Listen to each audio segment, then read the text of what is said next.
Oke,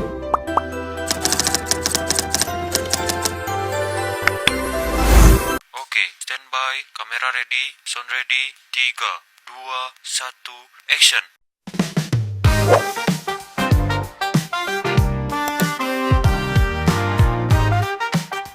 Halo semuanya, perkenalkan nama aku Dina Aninda Harnisa.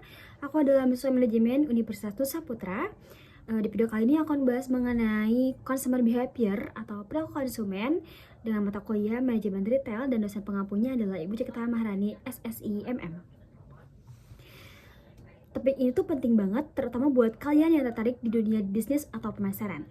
Karena dengan memahami perilaku konsumen, kita bisa tahu cara berpikir, merasa, dan bertindak seseorang pada saat mereka berbelanja.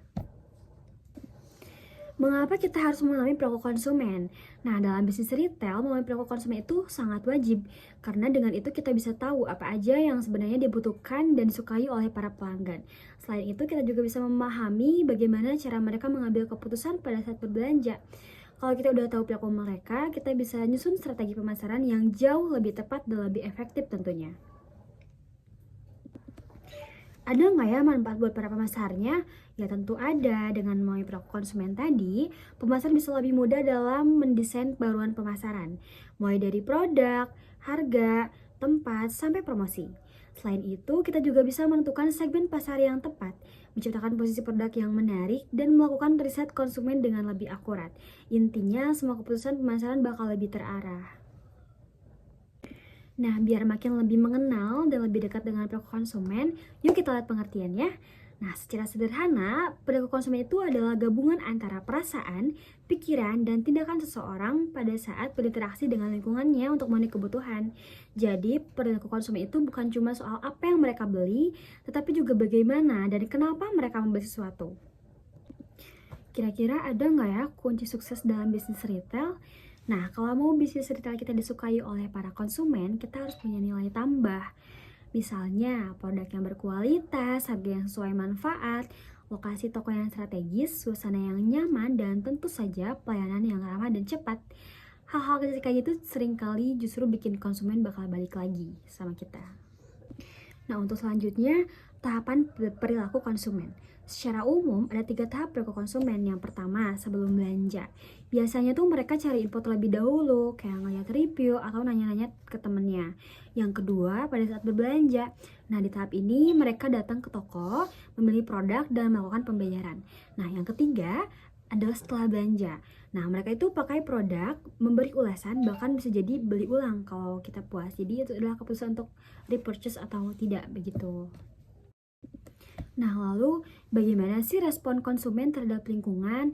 Nah, lingkungan toko juga ternyata punya pengaruh besar terhadap emosi pembeli. Ada 3 dimensi utama, yaitu yang pertama ada pleasure atau rasa senang, yang kedua ada arousal atau semangat, dan yang ketiga ada dominance atau rasa mengontrol. Faktor-faktornya itu bisa dari suara, aroma, pencahayaan, tata letak toko, sampai pelayanan karyawan. Nah, semua itu bisa bikin konsumen betah atau bisa juga malah jadi kabur. Kadang kalau misalkan kita datang ke mall yang parfum atau gak makanan gitu, itu kan suka wangi banget ya. Kadang kalau misalkan kita ke tempat yang wanginya kurang nyaman, kan kita kurang betah ya lama-lama buat di situ. Gitu gambarannya. Nah, lalu ada jenis keputusan belanja. Setiap orang itu pasti punya cara berbeda dalam mengambil keputusan pada saat berbelanja. Ada yang pakai pemecahan masalah luas, kayak contohnya mereka riset lama banget sebelum membeli. Misalnya pada saat beli HP atau beli motor, itu kan pasti dicari tahu dulu ya, mau beli yang mana, cocok yang mana, yang bagus yang mana gitu. Ada juga yang pemecahan masalah itu ternyata terbatas, kayak dia tuh menggunakan keputusan cepat. Contohnya kayak beli baju di mall, aku ngeliat baju ini, oh aku suka, aku beli, aku bayar gitu langsung. Itu namanya keputusan cepat. Lalu ada habitual atau kebiasaan. Nah, misalnya yang belanja bulanan, itu kan udah rutin, udah di luar kepala gitu, tanpa mikir lagi. Nah, terus ada nggak ya faktor yang mempengaruhi keputusan? Nah, ada. Faktor yang mempengaruhi keputusan belanja ada 2. Yang pertama internal dan yang kedua adalah eksternal. Kalau internal itu ada dalam diri kita, seperti karakter, persepsi, motivasi, dan gaya hidup. Sementara eksternal itu berasal dari luar, seperti keluarga, teman, budaya, dan lingkungan sosialnya. Nah, menariknya, tiap orang juga pasti punya kepribadian yang mempengaruhi gaya belanjanya.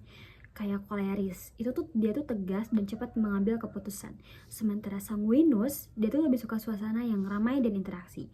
Dan melankolis itu dia lebih teliti dan suka membandingkan, sedangkan phlegmatis itu lebih tenang dan suka lingkungan yang stabil.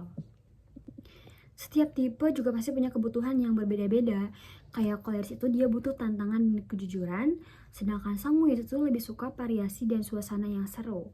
Nah, sedangkan melankolis itu butuh waktu buat berpikir dan penghargaan secara personal. Sedangkan phlegmatis lebih suka penjelasan yang jelas dan rasa aman. Baik, akhirnya kita sudah sampai pada kesimpulan. Jadi kesimpulannya, memahami perilaku konsumen itu adalah kunci sukses dalam bisnis retail. Semakin kita mengenal konsumen, maka semakin mudah untuk membuat mereka puas dan loyal. Jadi intinya kenal dulu konsumen kamu sebelum jualan apapun. Karena kalau misalkan kita udah ngerti mereka, strategi bisnis kamu bakalan lancar dan lebih baik lagi ke depannya.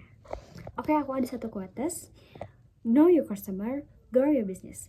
Terima kasih sudah menonton video ini. Jangan lupa like, share, dan sebanyak-banyaknya ke teman-teman kalian. Saya Dina Aninisa, mohon maaf apabila ada kesalahan karena saya masih dalam tahap pembelajaran. Assalamualaikum warahmatullahi wabarakatuh. Terima kasih.